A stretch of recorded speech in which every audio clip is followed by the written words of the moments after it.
Oke, selamat pagi. Assalamualaikum warahmatullahi wabarakatuh. Alhamdulillah, senang sekali hari ini kita bisa berjumpa. Meskipun kita berjumpa secara daring, kita tidak bisa berjumpa secara langsung karena kondisi memang saat ini pandemik masih belum berakhir. Ya, hari ini kita akan pelajari mata pelajaran seni budaya. Jangan lupa ini LKS-nya kalian pasti sudah menerimanya, LKS seni budaya kelas 1 semester 1.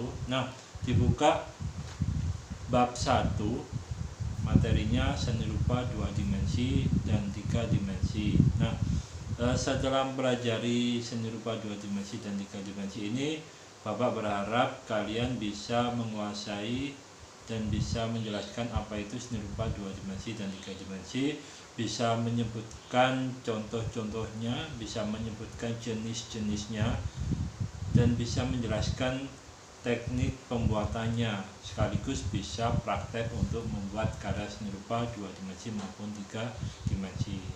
Nah, karya seni rupa ini ada di sekitar kita. Kalian bisa mengamati benda-benda yang ada di sekitar kalian.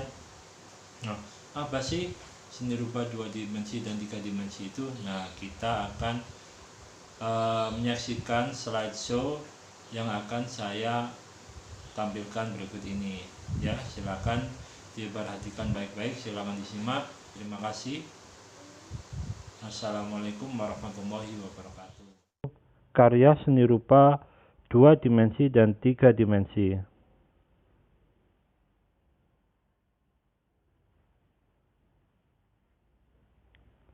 Kita simak tayangan berikut ini. Yang pertama, sebelum kalian mengenal lebih jauh karya seni rupa 2 dimensi dan 3 dimensi, kalian harus memahami apa itu makna dari seni rupa. Seni rupa adalah sebuah cara menampilkan keindahan dalam bentuk karya yang bisa dirasa, dilihat, diraba, dan juga dinikmati. Jadi segala sesuatu ciptaan manusia yang berbentuk benda, berupa benda yang bisa diraba, dipegang, dilihat, itu adalah karya-karya seni rupa. Sedangkan yang hanya bisa didengar, dinikmati suaranya, itu seni musik. Kemudian yang bisa dinikmati keindahan geraknya adalah seni tari, dan yang bisa dinikmati gerak dan suaranya adalah seni drama. Berikutnya, ragam karya seni rupa. Karya seni rupa berdasarkan wujudnya dibagi menjadi dua, yaitu karya seni rupa 2 dimensi dan 3 dimensi.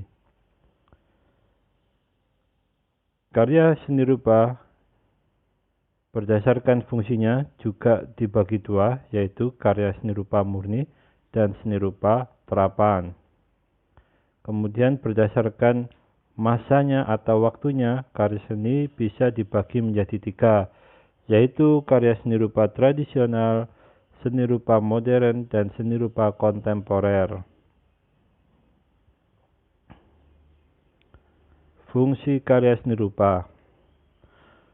Fungsi individu. Karya seni rupa diciptakan hanya untuk memuaskan diri sendiri, memuaskan penciptanya. Jadi hanya untuk kepuasan sendiri, tidak untuk kepentingan masyarakat luas. Yang penting penciptanya atau perupanya sudah puas, itu sudah cukup. Kemudian fungsi sosial. Fungsi sosial ini memberikan kepuasan ke banyak orang yang bisa dinikmati oleh semua orang. Biasanya ini karya seni rupa yang dikomersilkan. Karya seni rupa 2 dimensi. Sekarang kita memasuki materi karya seni rupa 2 dimensi. Karya seni rupa 2 dimensi merupakan jenis karya seni rupa yang hanya memiliki panjang dan lebar. Karya ini juga hanya berupa sesuatu yang bisa dilihat dan diraba. Karya ini hanya dapat dinikmati dari satu sisi saja. Sedangkan untuk karya seni rupa 3 dimensi merupakan jenis karya seni rupa yang dibatasi tidak saja dengan sisi panjang dan lebar, namun juga dibatasi oleh kedalaman atau tinggi, atau karya seni ini memiliki volume dan menempati sebuah ruang. Karya seni rupa ini dapat dinikmati dari segala arah. Contoh karya seni rupa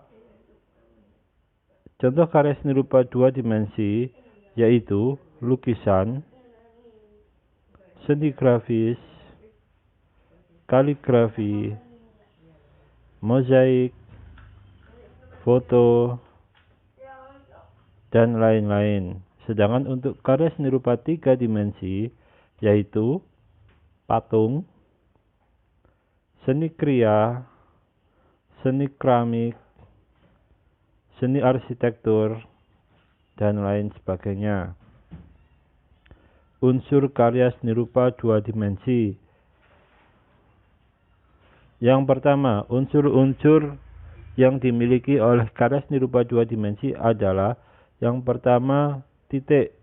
Titik merupakan unsur seni rupa 2 dimensi yang paling dasar, yang berasal dari sentuhan alat tulis ke media gambar. Lukisan bergaya impresif dengan teknik mengkombinasikan berbagai variasi ukuran dan warna titik hingga membentuk suatu kesatuan wujud disebut pointillisme. Nah, seperti contohnya di tampilan ini. Unsur yang kedua yaitu garis. Garis adalah barisan titik yang memiliki dimensi memanjang dan arah tertentu dengan kedua ujung terpisah. Jadi, titik-titik yang disatukan dapat membentuk sebuah garis. Garis ada 2, yaitu garis nyata, garis yang dihasilkan dari coretan atau goresan langsung. Yang kedua, garis semu, garis yang muncul karena adanya kesan batas atau kontur dari suatu bidang, warna, atau ruang. Contoh garis nyata tampilannya ada di samping ini. Unsur yang ketiga adalah bidang. Unsur seni rupa yang dihasilkan dengan menggabungkan beberapa garis hingga beberapa sisi membentuk sebuah bidang seperti contoh di samping ini. Seperti yang bisa kita lihat. Unsur yang berikutnya adalah unsur bentuk. Unsur bentuk ini ada 3, yaitu yang pertama unsur bentuk figuratif yang menirukan wujud yang berasal dari alam. Yang kedua, bentuk abstraktif, bentuk figuratif yang digayakan atau diubah bentuknya, atau istilahnya stilasi. Bentuk abstrak, bentuk yang menyimpang dari wujud benda-benda atau makhluk yang ada di alam. Nah, seperti ini contohnya. Untuk karakter Naruto ini kalian pasti sudah tidak asing lagi. Ini contoh dari bentuk figuratif. Sedangkan untuk bentuk abstraktif seperti animasi lebah, ini sudah distilasi karena lebah tidak mungkin memakai sweater dan sepatu seperti ini. ya. Sedangkan bentuk abstraktif itu bentuk yang tidak menyerupai benda alam apapun. Berikutnya, unsur karya seni rupa dua dimensi ruang. Ruang semu untuk karya seni rupa dua dimensi karena hanya berupa penggambaran saja. Ruang nyata untuk karya seni rupa tiga dimensi.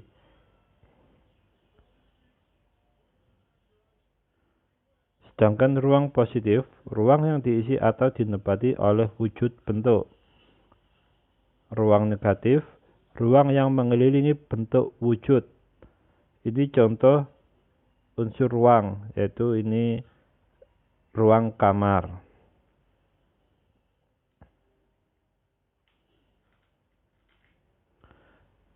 Berikutnya, unsur warna. Warna adalah kesan yang ditimbulkan oleh pantulan cahaya pada mata. Ada warna netral, yaitu hitam dan putih. Ada warna primer, yaitu warna merah, kuning, dan biru. Sedangkan warna sekunder adalah campuran dari warna primer. Misalnya, warna merah dicampur dengan biru menjadi warna ungu. Warna biru dicampur dengan warna kuning menjadi warna hijau. Sedangkan warna merah dicampur dengan kuning menjadi warna orange. Contohnya ada di tampilan di samping ini. Berikutnya adalah tekstur. Tekstur adalah sifat atau keadaan permukaan bidang suatu karya. Misalnya ini contoh di samping ini ada tekstur kulit. Nah, ini bisa kita raba tekstur kulit. Mungkin kalian di rumah atau ibu kalian memiliki tas yang terbuat dari kulit. Nah, itu bisa dipegang, dibedakan teksturnya dengan benda lain. Misalnya ini di samping ini ada besi. Ini bisa dirasakan bedanya. Kemudian unsur gelap terang. Unsur gelap terang timbul karena adanya perbedaan intensitas cahaya yang jatuh pada permukaan benda. Misalnya ini ada gambar apel, di bawahnya ada bayangan. Nah, ini termasuk unsur gelap terang. Bergantung dari mana cahaya jatuh, bayangannya pasti berlawanan dengan cahayanya. Sekarang media dan alat seni rupa dua dimensi. Media adalah bahan untuk berkarya seni rupa. Misalnya, bahan utama yaitu kanvas dan cat. Kemudian bahan penunjang adalah kayu untuk merangkai kanvas dan paku untuk memasang kanvasnya. Kemudian media adalah bahan untuk berkarya seni rupa. Sedangkan alat adalah untuk membentuk, menggambar, dan mewarnai serta alat mencetak. Misalnya kuas, canting, palet, dan lain sebagainya. Teknik pembuatan. Nah, teknik pembuatan karya seni rupa ini salah satunya adalah 3M, yaitu teknik melipat, menggunting, dan merekat. Ini contohnya memanipulasi lembaran kertas yang dirangkai sedemikian rupa hingga membentuk sebuah karya dua dimensi. Kalian bisa browsing di Google, ada banyak sekali contoh-contohnya yang bisa kita tirukan. Kemudian ada teknik plakat, yaitu menggunakan cat poster dan cat minyak akrilik dengan cara digoreskan agak tebal. Nah, ini kita sering praktekkan ya di sekolah. teknik plakat seperti ini. Ini contohnya ada di tampilan kita ini. Kemudian teknik kolase, yaitu memotong kertas, kemudian kertas tersebut ditempelkan pada objek tertentu sehingga membentuk lukisan. Jadi dari potongan kertas-kertas ditempel-tempel sehingga membentuk karya seperti tampilan seperti ini. Nah, karena kita sudah ada di tingkatan sekolah menengah atas, untuk membuat karya kita harus membedakan dengan tingkat yang di bawah kita. Jangan sampai nanti ketika berkarya tidak ada bedanya dengan karyanya anak kecil atau anak SD, apalagi anak TK. Kemudian teknik transparan, menggunakan cat air namun hanya digoreskan secara tipis-tipis sehingga menghasilkan tekstur yang cukup transparan. Nah, seperti tampilan yang ada di layar ini ya, lukisan burung. Kemudian ada teknik membatik. Teknik membatik adalah proses menuliskan atau menerangkan, mengecapkan, mencetakkan cairan malam pada kain polos. Nah, ini banyak sekali di sekitar kita ya. Batik sudah tidak asing lagi. Kalian mungkin ada yang sudah mempraktekannya di jenjang SMP. Kemudian ada teknik menyulam. Teknik menyulam adalah kegiatan menghias kain dengan menggunakan tusuk benang-benang untuk hiasan. Seperti tayangan ini ya. Kemudian ada teknik menenun.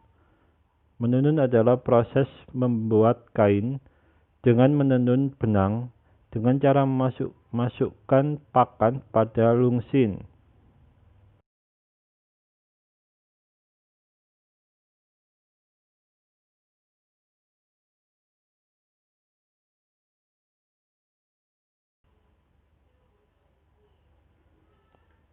Nah, kalau kalian sudah memahami materi tadi ya, kalian sekarang silakan mengumpulkan foto contoh-contoh karya seni rupa 2 dimensi maupun 3 dimensi yang ada di rumah.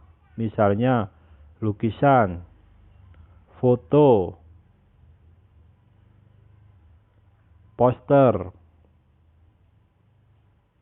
atau yang lainnya. Minimal 7 karya yang harus kalian foto. Kemudian foto tersebut dikolase, dijadikan satu atau di grid, diberi identitas dan dikirimkan ke grup kelas masing-masing. Oke, sekian dari saya. Terima kasih. Wassalamualaikum warahmatullahi wabarakatuh.